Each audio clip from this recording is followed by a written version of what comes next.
হরে কৃষ্ণ। রাধাসখী রান্নাঘরে আপনাদের সবাইকে স্বাগতম। তো আজকে আমরা ভগবানের জন্য তৈরি করছি ডাল পাতুরি। তো এটি একটি সুস্বাদু আইটেম যা আপনারা খুব সহজে তৈরি করে ভগবানকে অর্পণ করতে পারবেন। তো এখানে আমি বুটের ডাল নিয়েছি, যা আগের দিন রাত্রে ভিজিয়ে রেখেছি। আর এখানে 5-6টার মতো কাঁচামরিচ নিয়েছি। তো এগুলো আমি এখন ব্লেন্ডার করে নেব। তো এখানে আমি ব্লেন্ডারে দিয়ে দিয়েছি। আর এখানে আমি 2 কাপের মতো ডাল নিয়েছি।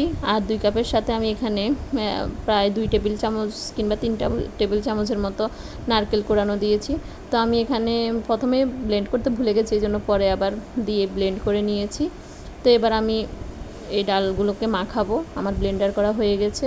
তো এখানে আমি 1 চামচ হলুদ দিয়েছি, সামান্য একটু মরিচের গুঁড়া দিয়েছি, আর পরিমাণ মতো লবণ দিয়েছি। তো আপনারা চাইলে এখানে মরিচের গুঁড়াটা কম বেশি দিতে পারেন। আর এখন আমি শুধু সরিষার তেল দেব আর মাখাবো। তো অনেকে আছে এখানে হিং, ধনেপাতা, জিরার গুঁড়ি, ধনের গুঁড়ি আর অনেক মশলা ইউজ করে, কিন্তু আমার থেকে এভাবে ভালো লাগে। মনে হয় যেন এভাবে পাতুরিটি করলে ডালের সেই পারফেক্ট ফ্লেভারটা পাওয়া যায়, যেটি একদম অনেক সুন্দর একটা ফ্লেভার হয়। তো এবার আমি খুব ভালোভাবে মাখাবো। আর নারকেল দেওয়ার উদ্দেশ্য হচ্ছে তাহলে পাতুরিটা একটু সফটনেস হয়, নাহলে কি হয় একটু শক্ত শক্ত হয়ে যায় আর কি ডাল পাতুরিটা। এই জন্য একটু নারকেল দেওয়ার চেষ্টা করবেন, তাহলে ভালো সফট হবে। তো মাখানো হয়ে গেছে। আর আমি এটি কলা পাতায় করব। তো অনেক আছে কলা পাতাকে ভাজ করে তারপরে ডাল পাতুরিটি করে। তো আমি এখানে একদম কড়াইতে দিয়ে করব। তো এখানে আমি কলা পাতার গোড়ার অংশটাকে এই যে 2টা পাতা এমনিতে দিয়ে দেব। এরপর যে আগার 2টা অংশ ওইটা আমি আগুনে ছেঁকে রেখে দিয়েছি। তো একটা অংশ এখন ব্যবহার করব, আর একটা অংশ যখন আমি পাতুরিটি উল্টিয়ে দেব তখন আবার ব্যবহার করব। তো এখানে আমি এই যে কেকের মতো করে ডাল পাতুরিটা দিয়ে দেব। তো এখানে ভালোভাবে আমি সেটিং করে তারপরে চারিদিক থেকে কলা পাতাগুলো সুন্দর করে দিয়ে দেব, ভালোভাবে ডেকে দেব, যেন সুন্দরভাবে কলা পাতার যে সুন্দর ফ্লেভার ওইটা যেন পাতুরির মধ্যে হয়।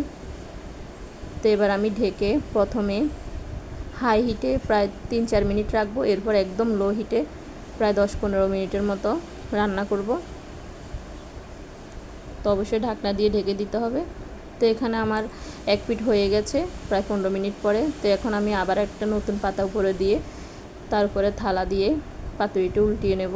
তো এভাবে করলে কি হয় দুটো পিঠই সুন্দরভাবে সমানভাবে হয়। আর একটু হালকা লাল কিংবা একটু একটু পোড়া পোড়া হলে পাতুরির ফ্লেভারটা আরও সুন্দর হয়। তো এখানে আমি এখন উল্টিয়ে দেব। এই যে উল্টানোর পদ্ধতিটা আমি দেখিয়ে দিয়েছি, আপনারা এভাবেই উল্টাতে পারেন। এবং এই পাতাগুলো এখন আমি কড়াইতে দিয়ে দেব। আর এই যে এভাবেই ঢাকনা অবস্থায় এভাবে ঢেকে আমি কড়াইতে দিয়ে দেব। তো এখানে আমার পাতুরিটা সম্পূর্ণ হয়ে গেছে। আমি আবারও 15 মিনিট পরে নামিয়ে নিয়েছি। এই যে হয়ে গেছে। তো এখন আমি একটা থালাতে নিয়ে নেব। একটু ঠান্ডা হলে, হালকা ঠান্ডা হলে বলতে গেলে গরম গরমই নামিয়ে নিয়েছি, কারণ গরম গরম অবস্থায় কাটলে পিসগুলো সুন্দর করে করা যায়, নাহলে ঠান্ডা হয়ে গেলে আরেক ডাল পাতুরিগুলি তাহলে শক্ত হয়ে যায়। এই কারণে আমি গরম অবস্থায় সুন্দর করে কেটে নেব।